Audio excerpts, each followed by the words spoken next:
الحمد لله نحمده ونستعينه ونستغفره ونؤمن به نتوكل عليه ونعوذ بالله من شرور أنفسنا ومن سيئات أعمالنا من يهده الله فلا مضل له ومن يضلله فلا هادي له وأشهد أن لا إله إلا الله وأشهد أن محمدا عبده ورسوله أما بعد فإن خير الحديث كتاب الله وخير الهدي هدي محمد صلى الله عليه وسلم وشر الأمور محدثاتها وكل محدثة بدعة وكل بدعة ضلالة وكل ضلالة في النار. أعوذ بالله من الشيطان الرجيم. بسم الله الرحمن الرحيم. يا أيها الذين آمنوا ادخلوا في السلم كافة ولا تتبعوا خطوات الشيطان إنه لكم عدو مبين. سبحان ربك رب العزة عما يصفون وسلام على المرسلين والحمد لله رب العالمين. إن الله وملائكته يصلون على النبي يا أيها الذين آمنوا صلوا عليه وسلموا تسليما. اللهم صل على محمد وعلى آل محمد كما صليت على إبراهيم وعلى آل إبراهيم إنك حميد مجيد. اللهم بارك على محمد وعلى آل محمد كما باركت على إبراهيم وعلى آل إبراهيم إنك حميد مجيد. معزز سامعین کرام، برادران اسلام، اللہ تبارک و تعالیٰ کا بڑا احسان ہے، اس کا فضل و کرم ہے کہ اس نے ہم تمام کو مسلمان بنایا. سید الاولین شفیع المسلمین سیدنا و مولانا جناب محمد رسول اللہ صلی اللہ علیہ وسلم کی امتی میں پیدا فرمایا. مزید کرم یہ کیا کہ آج اللہ تبارک و تعالیٰ نے ہمیں اور آپ کو اپنے پاک گھر میں بیٹھنے کی توفیق نصیب فرمائی. اسی پروردگار عالم سے دعا کریں کہ اللہ تبارک و تعالیٰ مجھے صحیح صحیح کہنے اور ان سب باتوں پر ہم تمام کو عمل کرنے کی توفیق نصیب فرمائے. برادران اسلام، اس سے قبل جمعہ کو میں آپ حضرات کے سامنے نماز کے متعلق بیان کر رہا تھا کہ نماز ایک ایسی اہم عبادت ہے کہ کسی بھی حالت میں اللہ تبارک و تعالیٰ نے نماز معاف نہیں کیا ہے. چاہے سفر میں ہو یا حضر میں ہو یا میدان کارزار میں ہو، خوشی ہو یا غمی ہو، بیماری ہو یا تندرستی ہو، امیر ہو یا غریب، اللہ تبارک و تعالیٰ نے نماز معاف نہیں کیا ہے.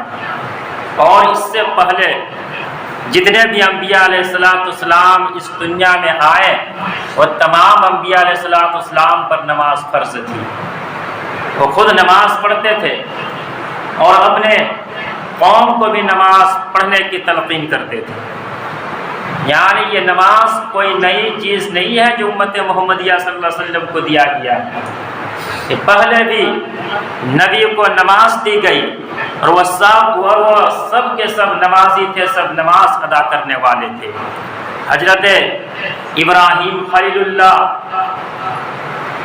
وہ اپنے اولاد کو وادی غیر ذی زرع میں کیوں چھوڑتے ہیں؟ اسی لیے تاکہ وہ نماز ادا کرنے والے ہو جائے. ربنا انی اسکنت من ذریتی بواد غیر ذی زرع عند بیتک المحرم ربنا لیقیموا الصلاة. کہ میرے رب میں نے اپنے اولاد کو اس وادی غیر ذی زرع میں اسی لیے چھوڑا ہے لیقیم الصلاۃ، تاکہ وہ نماز قائم کرنے والے ہو جائے، نماز پڑھنے والے ہو جائے۔ آپ کے محترم گھر کے سامنے اسی لیے اس کو چھوڑا ہے۔ نماز کی کیا اہمیت ہے! اور حضرت ابراہیم علیہ السلام خود بھی نمازی بن جائے اس کی دعا کر رہے ہیں، رب اجعلنی مقیم الصلاۃ ومن ذریتی، کہ میرے رب تو مجھے نمازی بنا دے اور میرے اولاد کو بھی نمازی بنا دے۔ آج کون والدین ایسے جو اپنے لیے بھی نمازی کا دعا کرتا ہو اللہ تبارک و تعالیٰ سے کہ میرے رب مجھے نمازی بنا دے اور میرے اولاد کو بھی نمازی بنا دے؟ لیکن ہم میں سے تو اکثر کا حال یہ ہے کہ ہم خود نماز پڑھتا ہی نہیں ہے، تو اپنے اولاد کے لیے ہم نمازی کے کیسے دعا کریں؟ خود نماز ادا کریں اور دعا کریں، رب اجعلنی مقیم الصلاۃ ومن ذریتی ربنا وتقبل دعاء۔ حضرت زکریا علیہ السلام کا ذکر قرآن میں، وہ ایک دفعہ ماں مریم کے حجرے میں داخل ہوتے ہیں، وہاں کیا دیکھتے ہیں کہ طرح طرح کے پھل رکھے ہوئے ہیں، بے موسم کے پھل اس کی حجرے میں رکھے ہوئے ہیں۔ آم کا سیزن نہیں چل رہا ہے لیکن آم رکھا ہوا ہے، انگور کا موسم نہیں ہے لیکن انگور رکھا ہوا ہے، یعنی بے موسم کے پھل۔ حضرت زکریا علیہ السلام نے جب یہ دیکھا تو کہنے لگے، قال یا مریم انا لکی ھذا، کہ مریم یہ تمہارے پاس کہاں سے آیا ہے؟ یہ پھل تمہیں کون لا کر کے دیتا ہے؟ اور یہ بھی بے موسم کے پھل ہیں۔ پتہ اس سے چلتا ہے کہ گھر میں اگر آپ کے بچے کہیں سے کوئی چیز لے کر کے آئے تو اس سے پوچھیں، سوال کریں کہ میرے بچے، میرے لڑکی، تمہیں یہ چیز کس نے دیا ہے؟ ہم نے تو نہیں دیا، میرے پاس اتنے پیسے نہیں کہ تمہیں موبائل میں تمہیں دلا سکوں، یہ موبائل تمہیں کس نے گفٹ کیا ہے؟ یہ تحفہ تم جو لے کر کے آئی کس کے پاس سے لے کر کے آئے ہو؟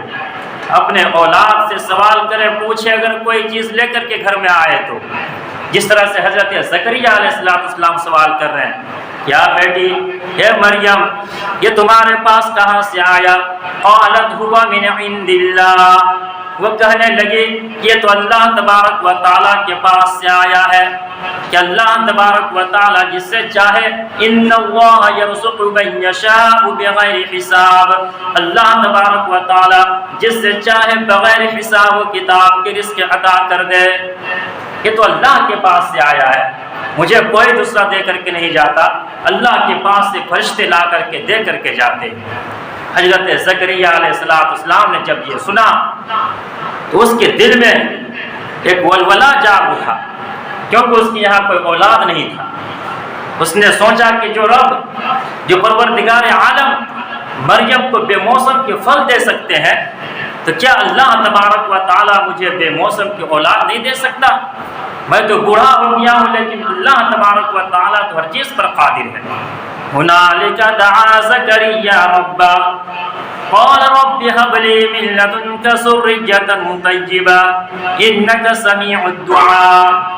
حضرت زکریا علیہ السلام دعا کرنے لگے، اللہ تو نے مریم کو بے موسم کا پھل دیا ہے، اسی طرح سے میرے رب آپ کو تو پتا ہے کہ میرے بال سفید ہو چکے ہیں، میری ہڈیاں کمزور ہو چکی ہے، میں بڈھا ہو چکا ہوں، میری بیوی بھی بوڑھی ہو چکی ہے، وہ بھی بانجھ ہے، وہ بچہ دینے کے لائق نہیں ہے، لیکن میرے رب آپ کے خزانے میں کسی چیز کی کمی نہیں ہے، آپ تو علی کل شیء قدیر ہے، میرے رب مجھے ایک اولاد عطا کر دے۔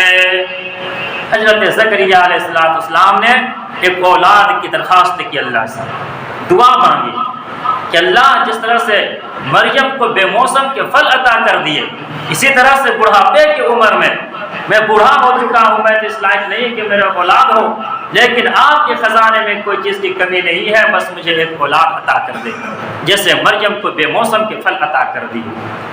فنادته الملائکۃ وهو قائم یصلی فی المحراب، فرشتے نے آ کر کے خوشخبری دی، حضرت زکریا علیہ السلام کی دعا قبول ہو گئی، اور فرشتے نے آ کر کے خوشخبری دی، اور اس وقت زکریا علیہ السلام محراب میں نماز ادا کر رہے تھے۔ تو زکریا علیہ السلام بھی اس وقت کیا کر رہے تھے؟ نماز پڑھ رہے تھے. یعنی جو نبی آئے انہوں نے نماز پڑھی ہے. نماز ہر امت پر اللہ تبارک و تعالیٰ نے رکھی. حضرت عیسیٰ علیہ السلام کبھی ماں کی گود میں ماں مریم لے کر کے اس کو جب قوم کے پاس آتی ہے تو لوگ سوال کرتے ہیں کہ مریم یہ بچہ کہاں سے لے کر کے تم آ گئی ہو؟ یہ بچہ کہاں سے لائی ہو؟ بچے تو اس کے ہوتے ہیں جس کے شادی ہوا کرتی ہے، جو شادی شدہ ہوتا ہے.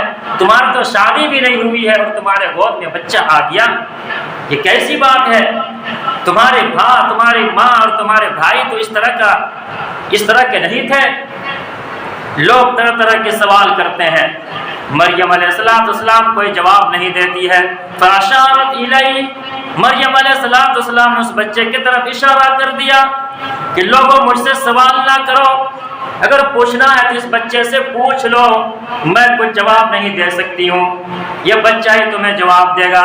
قالوا کیف نکلم من کان فی المہد صبیا، لوگ کہنے لگے کہ مریم کیسی باتیں کرتے ہو تم، جو بچہ ابھی گود میں ہے، دودھ پیتا بچہ ہے، جو بھی معصوم ہے، چھوٹا سا ہے، اس بچے سے ہم بھلا کیسے بات کر سکتے ہیں؟ کیف نکلم من کان فی المہد صبیا، کہ ہم اس بچے سے کیسے بات کر سکتے ہیں جو بھی معصوم بچہ ہے، جو ماں کے گود میں ہے.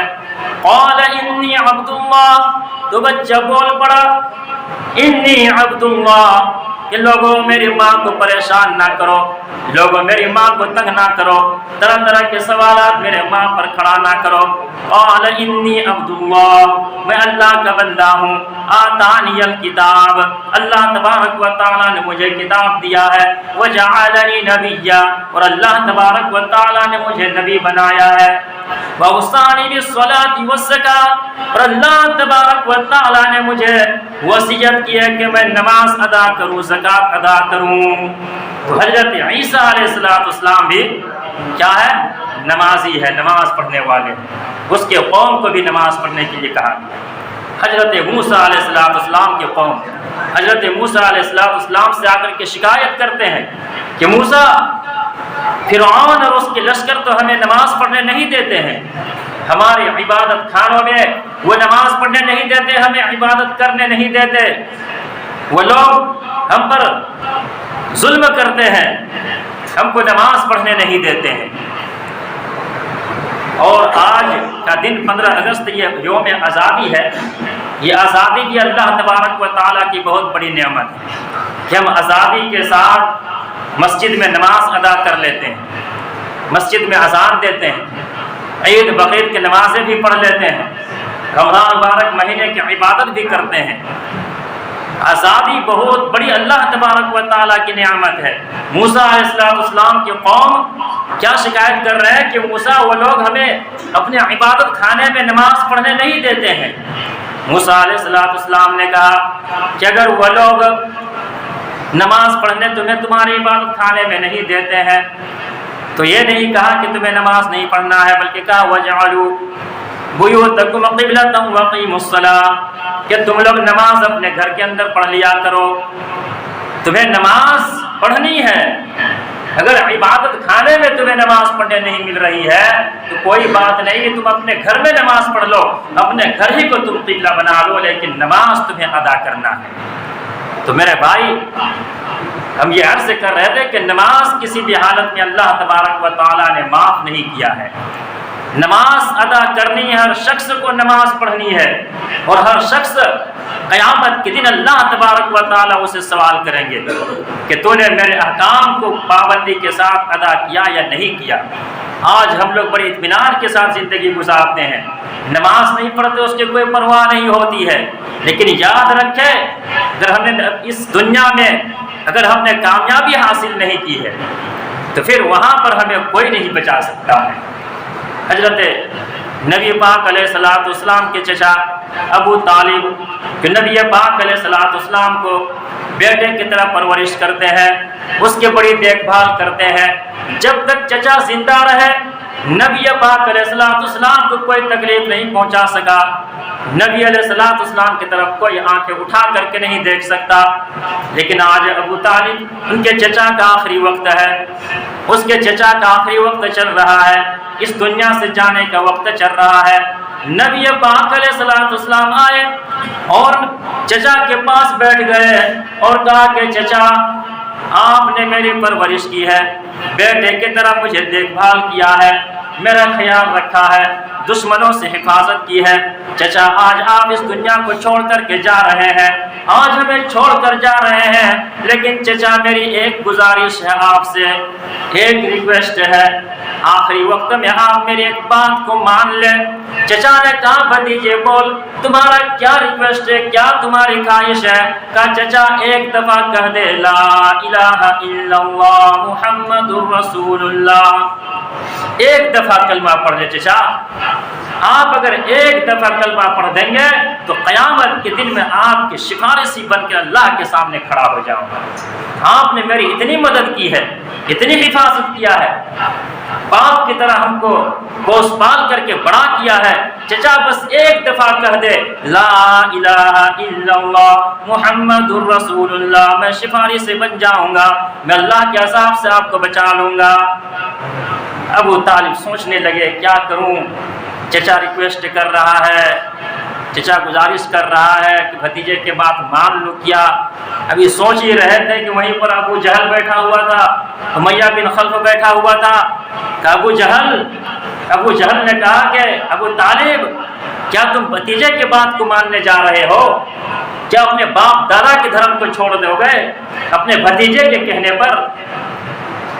تو ابو طالب کی زبان سے جو آخری جملہ نکلا وہ یہ تھا کہ بھتیجے تم ضد نہ کرو، میں اپنے باپ دادا کے دھرم پر ہی رہنا چاہتا ہوں، میں اس دنیا سے اپنے باپ دادا کے دین ہی پر جانا چاہتا ہوں، تم ضد نہ کرو، اور پھر کلمہ پڑھے بغیر اس دنیا سے چلے گئے۔